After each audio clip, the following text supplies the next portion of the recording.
Inorganic chemistry ఈ పేపర్కి సంబంధించి దీని యొక్క మోడల్ పేపర్ ఏ విధంగా ఉంటుంది అనే విషయాన్ని ఒకసారి డిస్కస్ చేసుకుందాం. ఓకేనా? సో మోడల్ పేపర్ వచ్చేసరికి మీకు ఫస్ట్ సెక్షన్ ఏ ఉంటుంది.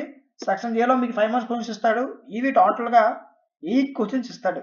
ఓకే, ఈ 8లో మీరు ఏవైనా 5 అటెంప్ట్ చేయాల్సి ఉంటుంది. 3 చాయిస్. ఓకేనా? సో ఫస్ట్ చాలా మంది ఏం చేస్తుందంటే షార్ట్ ఆన్సరే కదా వదిలేస్తున్నాం. ఓకే, బట్ మీరు లాంగ్ ఆన్సర్స్ కాకుండా షార్ట్ ఆన్సర్లో ఎక్కువ మార్కులు కోల్పోతున్నారు. కాబట్టి సో ఫస్ట్ షార్ట్ ఆన్సర్స్ రావడానికి ట్రై చేయండి. షార్ట్ ఆన్సర్స్ వస్తే లాంగ్ ఆన్సర్లో మీకు లాంగ్ అంటే చాలా పెద్ద క్వశ్చన్లు ఉన్నా సరే ఈజీగా అర్థమైపోతాయి.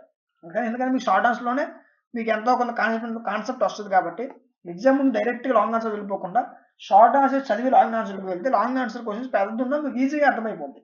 ఓకే, సెక్షన్ బిలో మీకు లాంగ్ ఆన్సర్ క్వశ్చన్స్ ఉంటాయి. అయితే ఇవి యూనిట్కి 2 క్వశ్చన్స్ చొప్పున టోటల్గా 10 క్వశ్చన్స్ ఉంటాయి.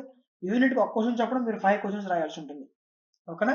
నేను ఏవైతే క్వశ్చన్స్ చూపిస్తున్నానో ఇవన్నీ కూడా ఇంపార్టెంటే, చాలా ఇంపార్టెంట్ క్వశ్చన్స్ ఇవన్నీ కూడా. ఓకే, సో మీరు ఎప్పుడైతే షార్ట్ ఆన్సర్ చదువుతారో లాంగ్ ఆన్సర్ ఈజీగా అటెంప్ట్ చేయగలుగుతారు. కాన్సెప్ట్ షార్ట్ ఆన్సర్లో మీకు కాన్సెప్ట్ బాగా వస్తాయి. ఓకేనా? బట్టి పడిన ఏం చేయగలం. ఓకేనా? కాన్సెప్ట్ బాగా నేర్చుకోవాలంటే షార్ట్ ఆన్సర్ చదివితే లాంగ్ ఆన్సర్లు మీకు బాగా హెల్ప్ అవుతాయి. ఓకేనా?